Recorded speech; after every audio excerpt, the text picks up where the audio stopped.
When you hear about South Africa in international news, what do you usually see? Violence, corruption, protests, or stories about race and decline?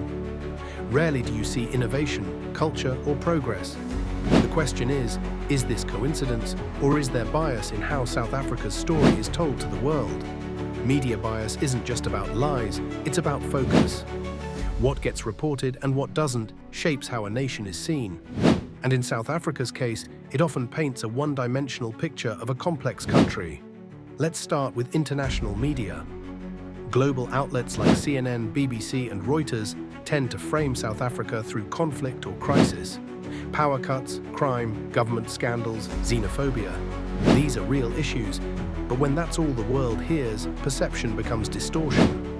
The country starts to look like a failed state instead of a developing democracy fighting through post-apartheid inequality. Now look at local media. South Africa's press is one of the freest in Africa, but freedom doesn't equal fairness. Major outlets like News 24, ENCA, and Sunday Times often reflect the economic class that funds them, urban, English-speaking, and middle to upper class. That shapes their lens. Township struggles, rural issues, or grassroots innovation rarely dominate headlines. Instead, scandals sell. A corruption case gets more clicks than a school building new science labs in Limpopo. Sensationalism isn't conspiracy, it's economics. Media houses chase engagement, not balance. Then there's ownership. A handful of large corporations, many with global shareholders, control most of the major media brands. When ownership is concentrated, perspectives narrow. The same stories circulate with slight variations. Independent journalism exists, but without the funding to match corporate players, its reach is limited. Race and politics also shape coverage. Stories involving black leadership are often framed as failures of governance, while white-collar scandals get softer treatment. You'll see corrupt official versus embattled executive. The difference in tone feeds public distrust and resentment. Social media complicates everything. On platforms like X, TikTok, and Facebook, misinformation spreads faster than correction. Fake farm murder stats, exaggerated protest videos, and racially charged content gain traction because outrage drives engagement. Algorithms don't care about truth, they care about clicks. And what goes viral often becomes the new truth for millions. Meanwhile, foreign media outlets rely heavily on local English language sources. That means stories filtered through one social and economic lens get exported globally.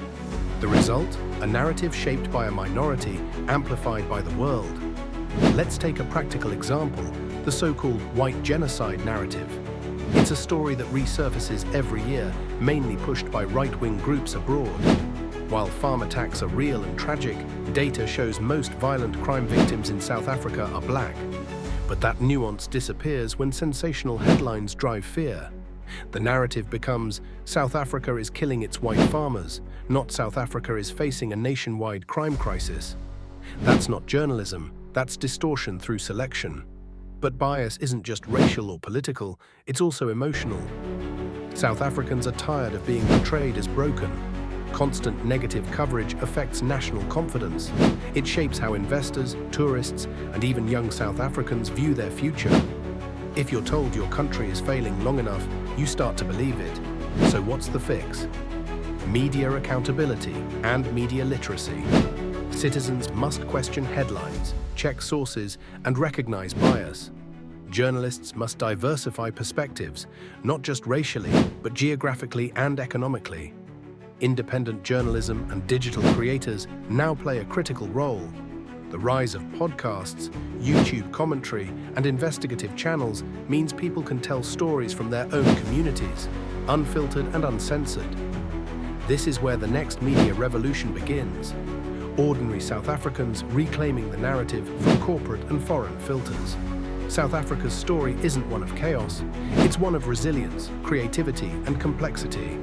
But if we leave that story to those who profit from division, the world will never see the real picture.